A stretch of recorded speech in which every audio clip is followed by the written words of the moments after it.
Hey everyone, I'm Matt. I invite you to try the National Proverbs 31-Day Reading Challenge. Just read a chapter a day, and in 31 days, you'll have read the whole thing. We recommend reading the chapter based on the day of the month. So on the first day of the month, read chapter 1. On the second, read chapter 2, and so on. Another part of this challenge is share at least one of the verses in that chapter. Put it on social media. If you want, share what it means to you, or you can text it to your friends. If you have a blog, maybe post a blog post about this challenge.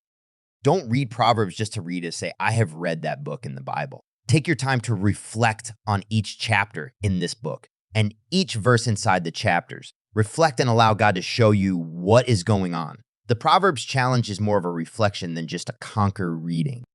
There are 7 months in a year having 31 days. January, March, May, July, August, October, and December. Do this 4 times per year. Read it in a different version each time and watch your life change. So why the book of Proverbs? Check out this short video and be enlightened, inspired, and encouraged to take up this challenge. There are 3 books in the Bible that have come to be called the wisdom literature: Proverbs, Ecclesiastes, and Job. And all of these books are addressing the same set of questions. What kind of world are we living in? And what does it look like to live well in this world? So, how to be good at life. Yeah. So each of these books tackles these questions from a unique perspective, and it's important to understand all of them to get a fully biblical perspective on the good life. So as a thought experiment, you could actually imagine each of these books as a person. So Proverbs would be like this brilliant young teacher, and Ecclesiastes the sharp, middle-aged critic, and Job would be this weathered old man who's seen a lot in his day. We're going to start by meeting the book of Proverbs, the brilliant young teacher. And she's not just smart, she's smart about everything: work, relationships, sex, spirituality. She has incredible insights, things you wouldn't see on your own. Yeah, she would be the perfect friend to have around when you need really specific advice. So what makes her so smart? Well, Proverbs can see things that most people don't see. She believes that there's an invisible creative force in the universe that can guide people in how they should live. And you can't see it, just like you can't see gravity, but it affects everything that we do.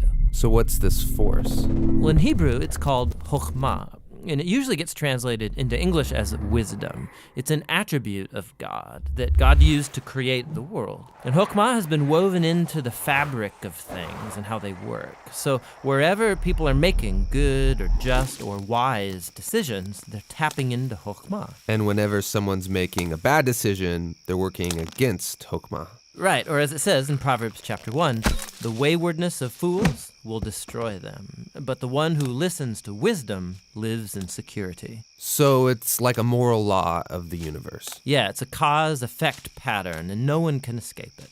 And Proverbs personifies all of this as a woman. Yeah, Lady Wisdom. Right, and she roams around the earth, calling out, making herself available to anyone who's willing to listen to her and to learn. Which leads to the second thing Proverbs believes, that anyone can access and interact with wisdom and use it to make a beautiful life for yourself or for others. You can create with it like a designer. Yes, in fact, chokhmah in Hebrew isn't simply intellectual knowledge. The word is also used to describe a skilled artisan who excels at their craft, like woodworking or stonemasonry. So you show you possess chokhmah when you put it to work and develop the skill of making a good life. Okay, that makes sense. So let's do this. Let's go find some wisdom. But before you do, Proverbs has one more really important thing to consider. Chokhmah isn't some impersonal force. It's an attribute of God himself. And so in Hebrew thought, your journey to becoming wise has to begin with what Proverbs calls the fear of the Lord. It's this healthy respect for God's definition of good and evil. And true wisdom means learning those boundary lines and not crossing them. Now, all those ideas you just unpacked are in chapters 1 through 9 in Proverbs. But when I think of the book of Proverbs, I think of the collection of sayings, the Proverbs themselves. Tell me about those. Yeah, those are what you find in chapters 10 on to the end of the book. It's a collection of hundreds and hundreds of proverbs about any and all aspects of life. And chokhmah gets applied to them, resulting in this wise guidance to help you find a path towards success, and no matter what you do. If I design my life with these sayings, life is going to be good. Yeah, or as Proverbs puts it, it'll give health to your bones, prosperity, a long, rich life. Which is a really big claim. But you can see how it's often the case.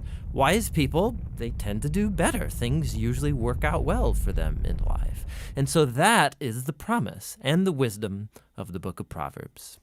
The book of Proverbs is really beautiful, but if we take a step back, some people would argue it's a little too simplistic, because sometimes horrible things happen to really wise people, and sometimes foolish people get rewarded. It doesn't always work the way we think it should work. That's right, which is why we need to go and listen to our next wise friend, Ecclesiastes the critic, because he's wrestled with that very problem, and he's going to push us further in our journey to find the good life.